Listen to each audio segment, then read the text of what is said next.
Hello guys. तो आज का हमारा टॉपिक है विद्युत क्षेत्र, जिसे इंग्लिश में बोलते हैं इलेक्ट्रिक फील्ड। तो विद्युत क्षेत्र या इलेक्ट्रिक फील्ड क्या होता है उसके बारे में हम यहाँ पे डिस्कस कर रहे हैं। तो देखिए, जिस प्रकार से हम एक चुंबक लेते हैं, ये कोई चुंबक है, ये S ये N और ये कोई दूसरी पोल है N और S इसके पोल्स हैं। तो एक चुंबक को दूसरे चुंबक के पास में जब ले जाते हैं तो यह या तो इसको आकर्षित करेगी या प्रतिकर्षित करेगी। उसी प्रकार से जब समान आवेश होते हैं वो एक दूसरे को प्रतिकर्षित करते हैं और जो असमान आवेश होते हैं वो एक दूसरे को आकर्षित करते हैं। जैसे ये दो आवेश हैं, ये एक दूसरे को क्या करेंगे, प्रतिकर्षित, और ये एक दूसरे को करेंगे आकर्षित। ठीक है। अब ऐसा क्यों होता है, इस चीज का पता लगाने के लिए फैराडे ने एक परिकल्पना दी। फैराडे ने कहा कि जो कोई भी आवेश होता है उसके चारों तरफ, इस आवेश के कारण इसके चारों तरफ एक क्षेत्र उत्पन्न हो जाता है।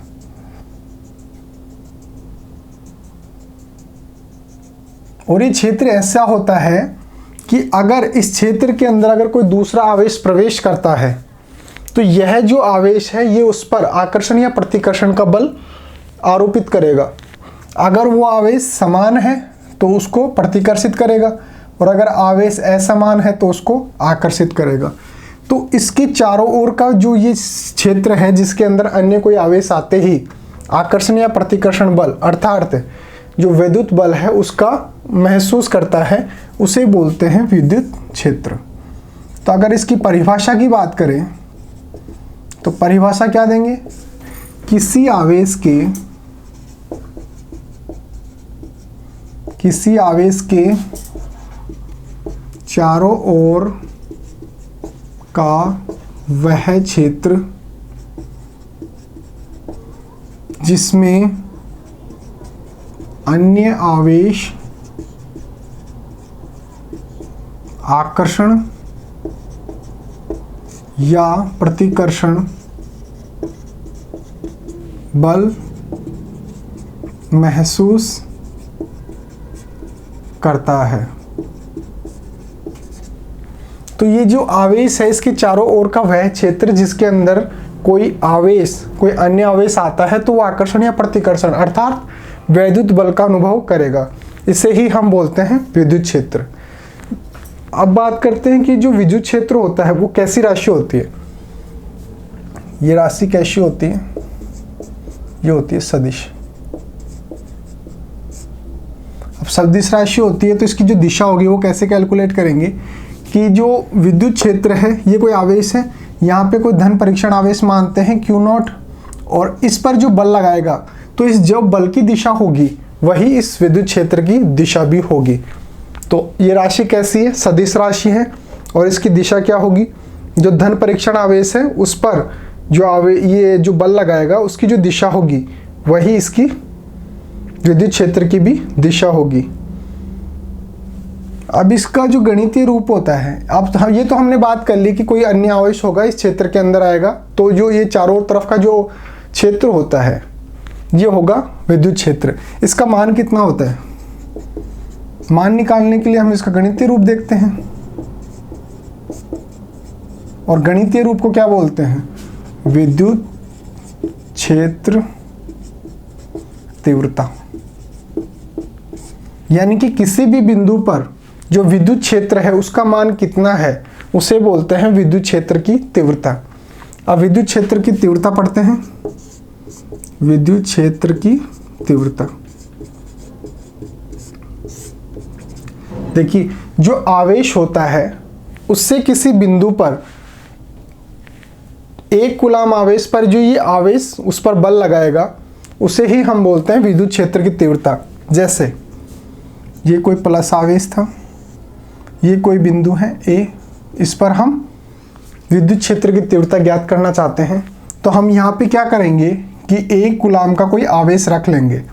तो एक कूलाम आवेश पर ये जो आवेश है कितना बल लगाएगा उसे ही बोलेंगे विद्युत क्षेत्र की तीव्रता।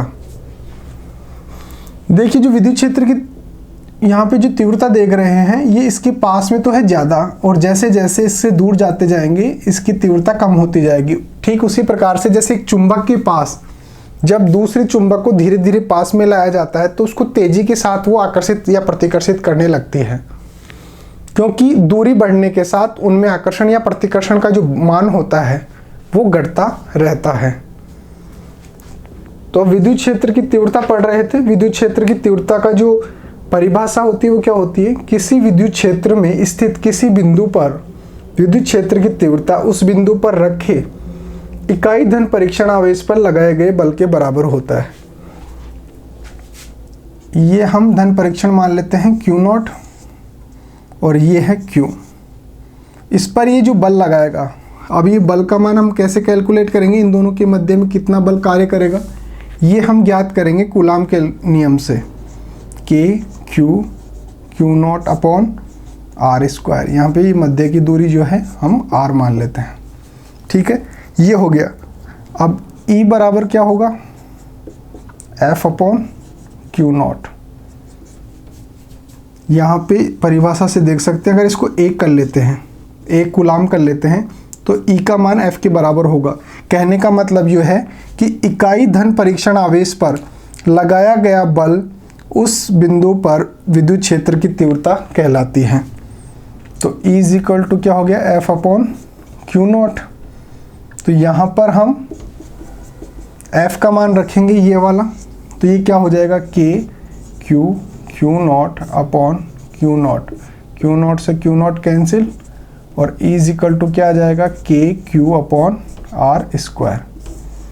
ये किसी भी बिंदु पर विद्युत क्षेत्र की तीव्रता ज्ञात करने के लिए फॉर्मूला है। अब बात करते हैं कि विद्युत क्षेत्र की जो तीव्रता होता है उसकी मात्रक क्या होता है।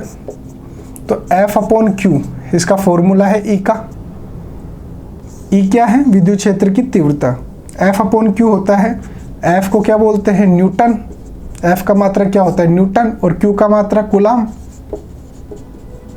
तो E का जो मात्रक होगा वो होगा न्यूटन प्रति कूलाम। ये हो गया इसका मात्रक। अब साथ में इसकी विमा भी ज्ञात कर लेते हैं। E बराबर क्या होगा? F upon Q। F का होता है विमा M1 L1 T-2 और Q की विमा होती है A1 और T1। तो ये इसको ऊपर ले जाएंगे तो माइनस का हो जाएगा, तो M1 as it is, L1 as it is, और T-2 तो ये है, एक नीचे से आ जाएगा तो T-3 और ये ऊपर जाके T-A। ये इसकी हो गई विमा। विद्युत क्षेत्र का जो विमा होता है, ये विद्युत क्षेत्र का जो विमेय सूत्र होता है वो होता है M1 L1 T-3 A-1। अब बात करते हैं कि देखिए ये कोई आवेश है प्लस Q आवेश, यहाँ पे कोई धन परीक्षण आवेश है। ये जो धन परीक्षण आवेश होता है ये होता है धन परीक्षण आवेश।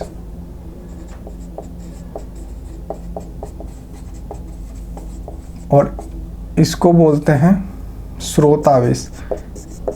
जिसका विद्युत क्षेत्र ज्ञात कर रहे हैं उसे तो बोलते हैं स्रोत आवेश। और स्रोत आवेश का विद्युत क्षेत्र की तीव्रता ज्ञात करने के लिए जो बिंदु पर हम एक धन परीक्षण आवेश रखते हैं उसे बोलते हैं टेस्ट चार्ज या परीक्षण आवेश। तो इस पर जो ये बल लगाएगा जिस दिशा में, वही इसकी दिशा होगी। तो ये प्लस है, ये भी प्लस है, तो ये बाहर की तरफ बल लगाएगा। तो एक धनावेश के कारण जो विद्युत क्षेत्र होता है वो बाहर की तरफ होता है इस प्रकार से, और एक ऋणावेश के कारण इसको आकर्षित करेगा इस प्रकार से। तो एक ऋणावेश के कारण जो विद्युत क्षेत्र की तीव्रता होती है वो अंदर की तरफ होता है, विद्युत क्षेत्र होता है जो अंदर की तरफ होता है, और धनावेश के कारण विद्युत क्षेत्र बाहर की तरफ होता है। इसके अलावा अगर आपको और भी कोई क्वेरी हो इससे रिलेटेड तो आप कमेंट सेक्शन में पूछ सकते हैं। Thank you so much.